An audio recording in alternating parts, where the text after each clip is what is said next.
Hey guys, a recap of what I have been up to lately for I Build PC. So I found this PC case and PSU on the side of the road. Now I cleaned up the case and I bought a PSU tester.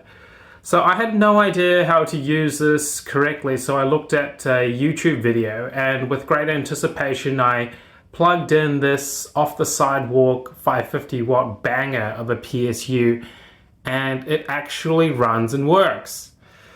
So the case is an AeroCool QS240 that supports MATX motherboards. Now while the case is pretty scratched up, it's not too bad.